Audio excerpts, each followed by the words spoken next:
నేనుండా, నాకు 2 కుమార్తెలు, నా రెండో అల్లుడు కమ్మ సామాజిక వర్గం, ఖమ్మం జిల్లా కమ్మ సామాజిక వర్గం. మరి కులాలకు అతీతంగా మనం పెళ్ళిళ్ళు చేసుకుంటున్నాం. నేనొక్కడనే కాదు అనేక మంది చేసుకుంటూ ఉన్నాం. కులాన్ని మర్చిపోతూ ఉన్నాం. కులాలు మతాలు వేరైనా మనమంతా భారతీయులం, వేషం భాష ఏదైనా మనమంతా భారతీయులం అన్న భావంతో ముందుకు సాగుతూ ఉన్నాం. ఇంకా కూడా కులం పేరుతో రాజకీయాలు చేయటం పద్ధతి కాదు, ధర్మం కాదు. చంద్రబాబు నాయుడు గారు కులం పేరుతో రాజకీయాలు చేసే ప్రశ్నే లేదు. చంద్రబాబు నాయుడు గారు ఎప్పుడూ కూడా ప్రజలకి అణిగిమణిగి ఉంటాడు, ప్రజల ఆకాంక్షలకి అనుగుణంగా ఉంటాడు. వారు విలేకరుల సమావేశం దగ్గర నుంచి, పోలిట్ బ్యూరో దగ్గర నుంచి, మంత్రివర్గం దగ్గర నుంచి, పార్టీ పదవుల దగ్గర నుంచి, క్షేత్రస్థాయి పదవుల దాకా అన్ని కులాలకి సమన్యాయం పాటించాలనుకుంటాడు. అంటే మీరు ఆ ప్రభుత్వాన్ని ఈ ప్రభుత్వాన్ని రెండింటినీ చూశారు. మీరు ఆ ప్రభుత్వం అంటే జగన్ సర్కారు కంప్లీటు పథకాలు నెల నెల బటన్ నొక్కటం, జనాల అకౌంట్లో డబ్బులు వేయటం అనే ఫార్ములాతో వెళ్ళారు. వర్కౌట్ కాల, ప్రజలు తిరస్కరించారు డబ్బులు తీసుకుని కూడా.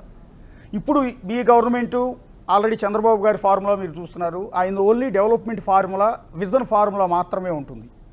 సో ఇప్పుడు పథకాల ఫార్ములా వర్కౌట్ కాలేదు కాబట్టి పథకాలను విస్మరించి ఓన్లీ డెవలప్మెంట్ చేద్దామా అంటే, సో అంతకుముందు 2014-19 మధ్యలో అదే డెవలప్మెంట్ ఫార్ములా వెళ్ళిన చంద్రబాబు గారిని కూడా ప్రజలు ఓడించారు. అంటే అర్థం పథకాలను డెవలప్మెంట్ని రెండింటిని బ్యాలెన్స్ చేసుకుంటూ వెళ్ళాలి కదా. ఆ క్రమంలో ఈ 1 ఇయర్లో కనిపిస్తుందా మీది? అభివృద్ధి సంక్షేమం రెండు కూడా 2 కళ లాంటివని ముఖ్యమంత్రి చంద్రబాబు గారు పదే పదే చెప్తూ ఉన్నారు, చేతల్లో చూపిస్తూ ఉన్నారు. దాంట్లో అనుమానం లేదు. ఇందాకే చెప్పే మీకు, గత వైఎస్ఆర్ కాంగ్రెస్ పార్టీ విధానాలతో రాష్ట్రం ఆర్థికంగా దివాలా తీసింది. ఈరోజు చంద్రబాబు గారు కాకుండా వేరే ఎవరు ముఖ్యమంత్రి అయినా కూడా ప్రభుత్వాన్ని నడిపే పరిస్థితి కూడా లేదు.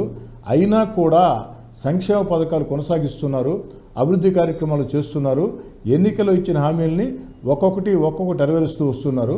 ఇక్కడ ఇంకో విషయం కూడా అశోక్ గారు, 2014-19 మధ్యలో కూడా చంద్రబాబు గారు అభివృద్ధితో పాటు సంక్షేమ పథకాలు కూడా చేశారు.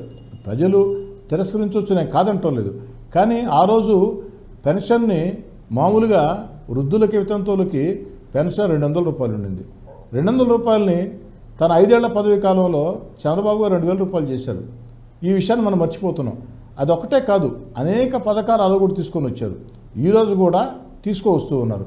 కాస్త ఎన్నికల్లో ఇచ్చిన హామీల విషయంలో చెప్పాను కదా, రాష్ట్రం ఆర్థికంగా దివాలా తీస్తుంది. అయినా కూడా ఈ రాష్ట్రాన్ని గాడి పెట్టేదానికి అన్ని ప్రయత్నాలు చేస్తున్నారు. అభివృద్ధి, సంక్షేమం, అమరావతి, పోలవరం, పారిశ్రామిక పెట్టుబడులు. అయితే ఇందాక మీరు అడిగారు, ఆ ప్రభుత్వం చూశారు, ఈ ప్రభుత్వం చూశారు, చంద్రబాబు గారికి జగన్ గారికి తేడా చెప్పని ఒక్క మాటలో చెప్పని ఖచ్చితంగా చెప్తాను అశోక్ గారు. జగన్ గారి దగ్గర ఉండేది ఏమిటంటే, మీరెంత మంచి పని చేసినా భుజం తట్టే పనే లేదు, మీరెంత చెడ్డ పని చేసినా ప్రశ్నించే పనే లేదు, మంచిని పొగిడే పని లేదు, చెడ్డని విమర్శించే పని లేదు పార్టీ నాయకులు, కార్యకర్తలు, ఎమ్మెల్యేలతో. చంద్రబాబు గారు మంచి చేస్తే ప్రోత్సహిస్తారు, చెడ్డ చేస్తే వెంటనే ప్రశ్నిస్తారు. ఎప్పటికప్పుడు ఎన్నికలు ఉన్నాయా లేవా అని ముఖ్యం కాకుండా అలర్ట్ చేస్తూ ఉంటారు. జాగ్రత్త, మీ నియోజకవర్గాల్లో ఈ పొరపాట్లు జరుగుతున్నాయి, సరి చేసుకోమని. అది బాబు గారికి జగన్ గారికి ఉండే తేడా. అంటే యాక్చువల్లీ కోటమిరెడ్డి శ్రీధర్ రెడ్డి గారు రాజశేఖర రెడ్డి గారి ఫ్యామిలీకి అత్యంత సన్నిహితులు మీరు. సో ఆ ఫ్యామిలీని చూశారు, ఇప్పుడు చంద్రబాబు గారి ఫ్యామిలీని చూస్తున్నారు. అప్పుడు రాజశేఖర రెడ్డి గారు జగన్ గారి పాలన చూశారు, ఇప్పుడు చంద్రబాబు గారి పాలన చూస్తూ ఉన్నారు. సో మీరు మనసుకి దగ్గరగా ఎవరి దగ్గరికి వెళ్ళగలిగారండి? ఇందాక మీరు అంటూ ఉన్నారు కనీసం అప్పుడు అప్రిషియేషన్ ఉండేది కాదు, తప్పు చేస్తే ప్రశ్నించే వాళ్ళు కూడా లేరు అని. ఇందాక మీకు చెప్పాను అశోక్ గారు, చంద్రబాబు గారు మంచి చేస్తే అభినందిస్తారు, చిన్న పొరపాటు చేసినా వెంటనే హెచ్చరికలు జారీ చేస్తారు. అంటే మా మంచి కోసమే, ఎమ్మెల్యేల మంచి కోసమే. ఎందుకంటే మేము మంచిగా ఉంటే మళ్ళీ మాకు అవకాశాలు వస్తాయి, మళ్ళీ ఎమ్మెల్యేలు అవుతాం, ఇక్కడ ప్రజలకు దగ్గరగా ఉండాలని. ఇకపోతే మీరు రాజశేఖర రెడ్డి గారు దగ్గర అన్నారు, నిజమే. రాజశేఖర రెడ్డి గారే కాదు, రాజశేఖర రెడ్డి గారి తండ్రి వైఎస్ రాజారెడ్డి గారికి కూడా దగ్గరే, 3 తరాల బంధం, దాంట్లో అనుమానం లేదు. జగన్ గారి ప్రభుత్వానికి చంద్రబాబు గారి ప్రభుత్వానికి చాలా చాలా తేడా ఉంది. చంద్రబాబు గారు ఒక అద్భుతమైనటువంటి ఒక మంచి ఆలోచనలతో, దూరదృష్టితో ఆలోచనలు చేస్తూ, ఇందాక నేను చెప్పినట్టు రాష్ట్రం గత వైఎస్ఆర్ కాంగ్రెస్ పార్టీ విధానాలతో జగన్ రెడ్డి గారి విధానాలతో సర్వనాశనమైన సంక్షోభంలోకి వెళ్ళిపోయినా దాన్ని పెడుతూ ఉన్నారు. మనం అందరం కూడా ఈ వయసులో చంద్రబాబు గారు చేస్తున్న కష్టానికి అండగా నిలవాలా. వారు ఆరోగ్యాలతో బాగుండాలని చెప్పని, వారికి అన్ని రకాల మేళ్లు జరగాలని చెప్పని, రాష్ట్రం కోసం వాళ్ళు చేస్తున్నటువంటి ప్రయత్నాలను విజయవంతం కావాలని ప్రజలందరూ కూడా మద్దతుగా ఉండాలా. అమరావతి ఈ భారతదేశంలో రాజధాని లేని రాష్ట్రం ఆంధ్రప్రదేశ్లో, భారతదేశంలో ఒకటే, ఆంధ్రప్రదేశ్ ఒకటే. అలా అక్కడ అమరావతి రాజధాని వస్తుంది. పోలవరం వేగంగా పరుగులు తీయబోతుంది. పారిశ్రామిక పెట్టుబడులు ఎంత పెద్ద ఎత్తున వస్తున్నాయో మీకు తెలిసిన ప్రత్యేకంగా చెప్పాల్సిన అవసరం లేదు. మరోపక్క అభివృద్ధి పరుగులు తీస్తూ ఉన్నారు, మరోపక్క సంక్షేమం కొనసాగిస్తూ ఉన్నారు. అంటే ప్రజలకు కావాల్సినటువంటి అన్ని రకాల విషయంలో ఇంత దూరదృష్టితో ఆలోచన చేస్తున్న చంద్రబాబు నాయుడు గారికి అండగా నిలుద్దాం.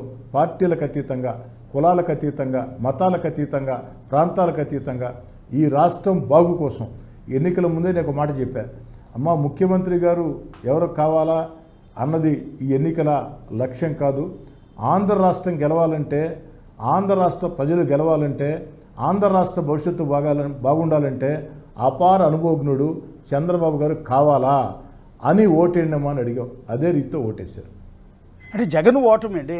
151 సీట్లతో రికార్డు సృష్టించిన జగన్ కేవలం 11 సీట్లకు పరిమితం కావటానికి మూల కారణం, ఇందాక మీరు నారా లోకేష్ గారి పాదయాత్ర, ఓకే, జగన్ తప్పులన్నీ ఎత్తి చూపుతూ నారా లోకేష్ చేశారు ఒకటి.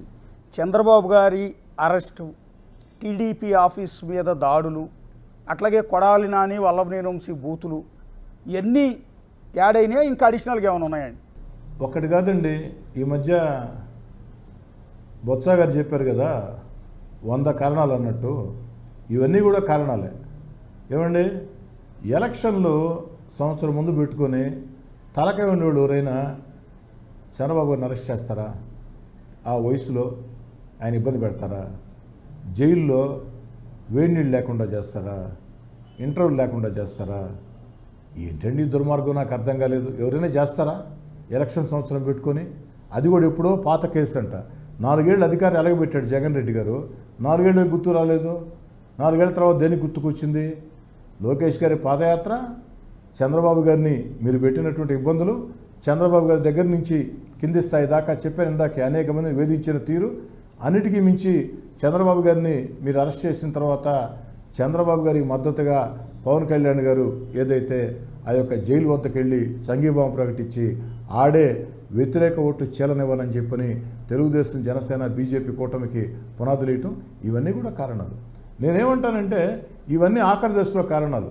కానీ తెలుగుదేశం పార్టీ ఒక నిస్తేజంగా ఉన్న రోజుల్లో, అంటే నిస్తేజం అంటే జగన్ గారి అరాచక విధానాలతో నిస్తేజంగా ఉన్న రోజుల్లో, ఏదైతే ప్రజలు భయభ్రాంతులయ్యే రోజుల్లో, కార్యకర్తలు ఇళ్లలో నుంచి బయటకు వచ్చే పరిస్థితి రోజుల్లో నారా లోకేష్ గారి పాదయాత్ర ప్రజలకు ఒక భరోసా ఇచ్చింది, భవిష్యత్తు మీద ఒక నమ్మకాన్ని ఇచ్చింది.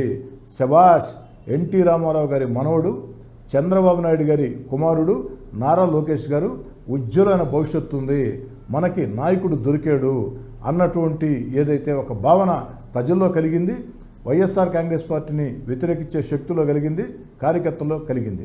మీకు గుర్తుందో లేదో అశోక్ గారు, నేను కొంచెం సినిమాలు బాగా చూస్తుంటా. మిర్చి సినిమాలో ఒక డైలాగ్ ఉంది, ఆయన కాదురా ఇప్పుడు ఆయన కొడుకు వచ్చాడు, ఆయన కొడుకుని తట్టుకోండిరా అని చెప్పని. అంటే ఆయన అల్లాడిచ్చారు, మీరు మీదైన ధోరణిలో మీకు సమాధానం చెప్పేదానికి ఆయన కొడుకు వచ్చాడు అని చెప్పని మాట్లాడతారు. అలా నారా లోకేష్ గారు ప్రజల్లో ఆ యొక్క నమ్మకాన్ని కలిగించాడు, కార్యకర్తల్లో నమ్మకం కలిగించాడు. అడుగడుగున ఎక్కడ అయింది పాదయాత్ర బ్రేక్ లేదు. ప్రారంభించినప్పటి నుంచి ఆఖరి దాకా కూడా, అర్ధరాత్రి 11, 12 దాకా కూడా పల్లెల, గ్రామాల, లేదు నగరాల, కాలనీల తేడా లేకుండా ప్రజలతో మమేకమైన తీరు, కార్యకర్తలను ప్రోత్సహించే విధానం, ఇవన్నీ కూడా ఒక టర్నింగ్ పాయింట్. అక్కడి నుంచి బాబు గారి అరెస్టు, అక్కడి నుంచి పవన్ కళ్యాణ్ గారి మద్దతు, ఆఖరిలో బీజేపీ తప్పు, ఇవన్నీ కలగలిపినాయి.